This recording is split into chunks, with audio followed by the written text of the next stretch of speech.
Good afternoon, everyone. My name is Harry Hovakimian, and I'm holding this beautiful Baroque-style five-string violin. Look like a bass, but it's a five-string. It's a violin and viola made in People's Republic of China. China rules now in those things. It is beautiful. Well, I'm a Pisces, 100%, March 11th, of course. Thank you for not complimenting enough for Pisces, Aaron. Yes, because we rule. Pisces conclude all the good stuff from all the elements, from another 11 zodiac. So we are the wisest, actually. Well, that's our problem. Anyway, our life is surrounded by so many mysterious things that normal human beings don't understand what is going on. We just take it for granted. Well, rain comes because it's supposed to be, or the wind or hurricane comes because whatever. But we're being ruled, being puppeteered by other sources of energy, other civilizations.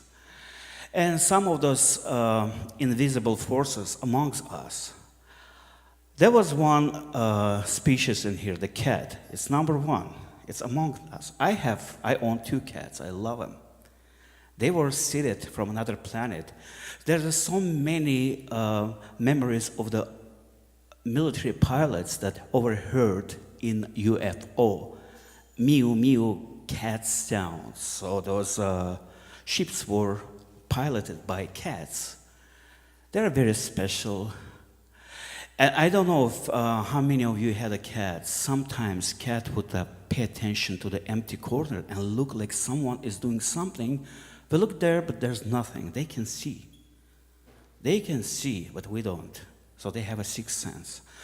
I have a black cat. Black cat, according to the traditions, gets rid of the poltergeist from the house, all the bad spirits, moves them out. Female cat heals, takes out the blood pressure, headaches, other things. So, and another thing they do, they make us love them to death. Nothing back. And as I said that we are surrounded for so many mysterious things and parallel worlds. There is another concert place or a hall. Within this one, we don't see, we don't feel. I want to bring a little example. I know I don't want to speak too much. I want to play since I'm holding this instrument in here. But I want to say something before I'm going to play. There was a great experiment in the 80s of a Russian scientist, astronomist, Nikolai Kozyrev. It's called the concave mirrors by Kozyrev. So he would put a subject, any person, put a little concave spiral mirror. It's like an old-fashioned dryer hand in a female hair salon. And in a minute, a person will hear things, see numbers, symbols, letters, and sometimes would get even phrases from 500 years ago, 5,000 years ago, or 300 years ahead of us. That's, you can Google it, Kozyrev's mirrors, and see that there's a beautiful YouTube videos how it works. To make it short, those scientists were getting the certain symbols and the calendar days, and they transcribe into music notes. And by the time it came up with a very interesting melody, it's called a diatonic scale. It doesn't have a root. It's not a major, it's not a minor. It switches in between two. But the watching for this melody and playing, performing among people, the scientists noticed that it reduces the headache, any other problems, emotional well-being and everything. And in some cases, people, by chanting this, achieved what they wanted. So I want to experiment this with you right now. I'm going to slowly play this diatonic scale from nowhere or from somewhere. I don't know.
Now I'll play the same melody, one octave up.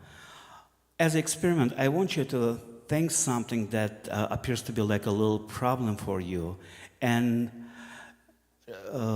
imagine that you are performing this song or singing or chanting with me. Let's see if it's going to help. I'm going to play one octave up.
Thank you. This melody just made me feel much better. I felt great, but it's made me feel a little more better. Uh, Now, what kind of art, entertainment, or music in other galaxies, in other planets, we have no idea. We know that we have a classical, we have a rock, we have a jazz, Latin, whatever, ethnic music. What kind of music would be in there? Honestly, I have no idea. But I'm going to pretend that I know a little bit. So if you have any rotten potatoes or tomatoes, don't throw on me, okay? But we'll pretend. I'm gonna use the looper and my pedal to try to improvise. What is the improvisation? Improvisation is a expromptum. It's a moment we live right now in this room. It's not what I'm going to do. It's your vibes. It's what you expect. It's what you're sitting in me. It's what you expect from me. That's what's going on in the air, in the planets at this moment, on a stock market, or whatever, in the White House, Pentagon, or in Somali, in the pirate's home. I don't know, all together. Let's improvise and see what this minute is going to sound like. It's going to be created right in here, and it's going to stay in here, in these walls. I'm not recording this, I'm not taking with me.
Thank you. I don't know if I'll get any applauses from other worlds, if they like their hip hop tune or whatever, I don't know. But that was a moment I just decided it's going to be colored this way. For me, every sound has a color, has a scent. One of the composers, piano composer, Russian composer Scriabin, he wrote the music according to the colors. Each note has a color, like C was blue, D was green, and like this. But I see the keys and scales in color as well. But since I'm here, not only terrify you with these horrible sounds, pretend that I've been on a tour for another galaxy and I know what to play, I'll play some mellow music as well. That is earth music. That was created in here. But why it was created? What is inspiration? Is that something you buy in Kroger or at Walmart? No. Is that something you get with your PhD? No. You were born with it, or your guiding star, again, or another planet is found this a little spot in your brain or in your soul, and this star, it sends their beam right into that, and that's how I see the inspiration. What could be inspiration? Very simple things like someone fell in love, someone has a nostalgic feelings, been like 30 years away from home, or someone wants to make a world better, that inspires to make a good music. Mine is very cliche. I fell in love and about a couple years ago, it happens sometimes, and within 2 days, I composed a song. The love is gone, the lady is gone, nothing's gonna be remembered ever about this. But I hope the song's gonna stay, and I'm going to play for you. It's called A Day Without You.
I know there's a schedule a little backed up, and I don't want to take much more time. I'm kind of entertaining more in here, but based on the good samples. What I'm going to end my program with is going to be another very significant song. It's an earthly, beautiful song. It is an earthly creation, and it has a very good story to it. Greatest Italian composer Tommaso Albinoni is known for writing his beautiful adagio in G minor for strings. The melody is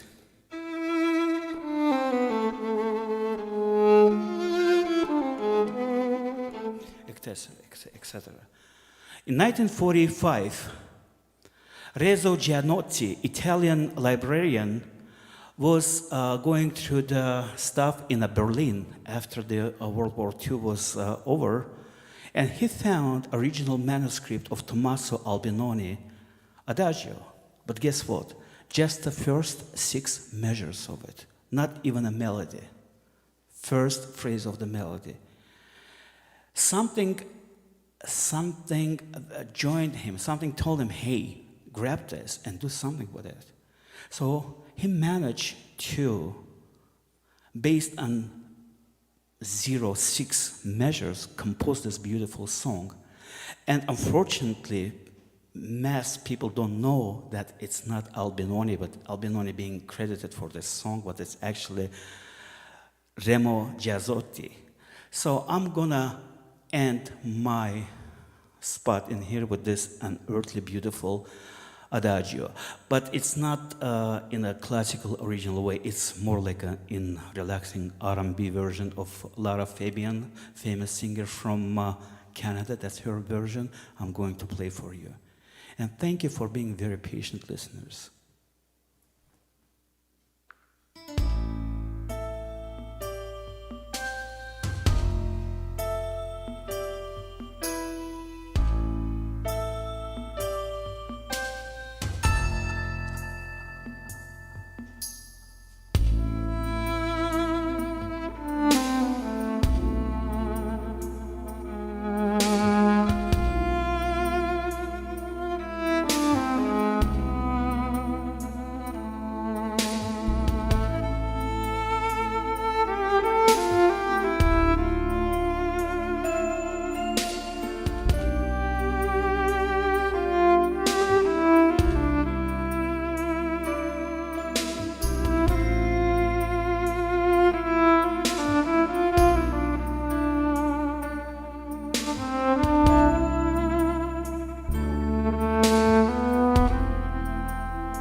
Thank you very much. Thank you.